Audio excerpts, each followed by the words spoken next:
हे महाराष्ट्रावरचे छुपे वार आहेत का छुपे पवार आहेत? जिथे जिथे महाराष्ट्रामध्ये जातीय दंगली होतात, जिथे जिथे महाराष्ट्रामध्ये हिंसाचार होतो, तिथे कुठेही पवार साहेब नसतात, पण पवार साहेबांनी पोसलेली विषारी पिलावळ मात्र आपल्याला तिथे सापडते।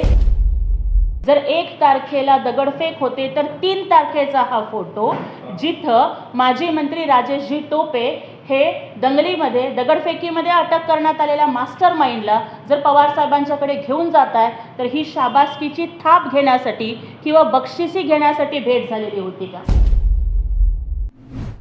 सभा संमेलनाच्या माध्यमातून हमास राऊत, ज्यांनी काही मला वाटतं कालच दंगलखोर आणि नक्षलवादी अशा प्रवृत्तींचं समर्थन केलं, इस्लामिक दहशतवादाचं समर्थन केलं, ते हमास राऊत असतील किंवा ज्यांना हिंदुहृदय सम्राट बाळासाहेब ठाकरे हे आवाडांचं घुबड म्हणायचे, ते मुंबऱ्याचा कोबरा म्हणवले जाणारे जितेंद्र आव्हाड असतील, त्यांनी सतत विधानं केलेली होती की महाराष्ट्रामध्ये दंगली घडणार आहेत, महाराष्ट्रामध्ये जाती जातींच्यामध्ये विद्वेष पेटवला जाणार आहे वगैरे वगैरे। त्यांच्याच लोकांनी बोलायचं की एकीकडे आव्हाडांच्या घुबडांनी बोलायचं, संजय डावटांनी बोलायचं की दंगे होणार आहेत, आणि दुसऱ्या बाजूला हे अशा पद्धतीचे फोटो जेव्हा समोर येतात की ज्या ऋषिकेश बेद्रेला अटक केली महाराष्ट्र पोलिसांनी, ज्या ऋषिकेश बेद्रेकडे गावठी कट्टा सापडतो, जिवंत काडतुसं सापडतात, ज्या ऋषिकेश बेद्रेवरती ॲट्रॉसिटीचा गुन्हा दाखल आहे, मारहाणीचा गुन्हा दाखल आहे, खंडणीचे गुन्हे दाखल आहेत, जाळपोळीचे गुन्हे दाखल आहेत,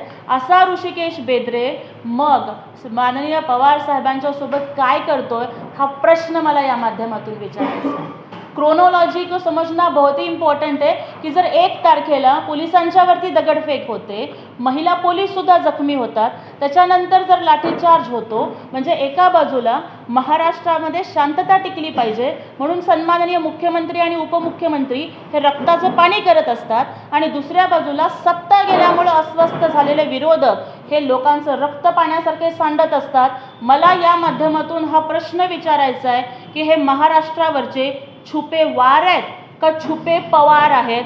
हा प्रश्न मला विचारायचा। कालच समाज माध्यमांच्या वरती एकाने विश्लेषण केलेलं होतं की शरदचंद्र पवार साहेब हे कुठेच नसतात, पण ते सगळीकडे असतात। जिथे जिथे महाराष्ट्रामध्ये जातीय दंगली होतात, जिथे जिथे महाराष्ट्रामध्ये हिंसाचार होतो, तिथे कुठेही पवार साहेब नसतात, पण पवार साहेबांनी पोसलेली विषारी पिलावळ मात्र आपल्याला तिथे सापडते।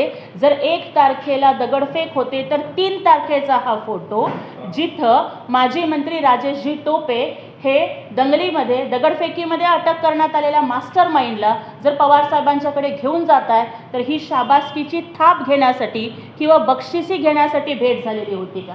त्याच्यानंतर आपण बघतोय की ज्या वेळेला समाज माध्यमांच्या मध्ये राजेश टोपेंना हे स्पष्टीकरण द्यावं लागतं, माझा साफ आरोप आहे की टोपे साहेब आपण खोटं बोलत आहात, आपलं आडनाव टोपे आहे म्हणून आपण महाराष्ट्राला टोपी घालण्याचा प्रयत्न करू नका।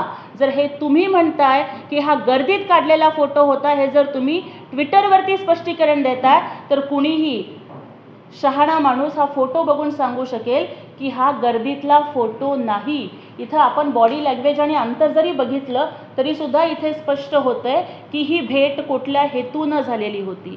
दगडफेक झाली तर त्या दगडफेकीचा मास्टर माइंड कोण होता आणि त्या मास्टर माइंडला हँडल करणारा मास्टर हँडलर कोण होता? आमचा नक्की विश्वास आहे की ऋषिकेश बेद्रेचा मास्टर माइंड हा कुठेतरी मुंबईमध्ये बसलेला होता। मग तो मातोश्रीवरचा होता का सिल्वर ओकचा होता? याची गृह खात्याने सखोल चौकशी करावी, आणि मग गरज पडली तर टोपे साहेबांची सुद्धा जर नार्को टेस्ट करण्याची वेळ आली तरी सुद्धा ती करण्यात यावी, असं मला या ठिकाणी गृह खात्याला विनंती करायची आहे।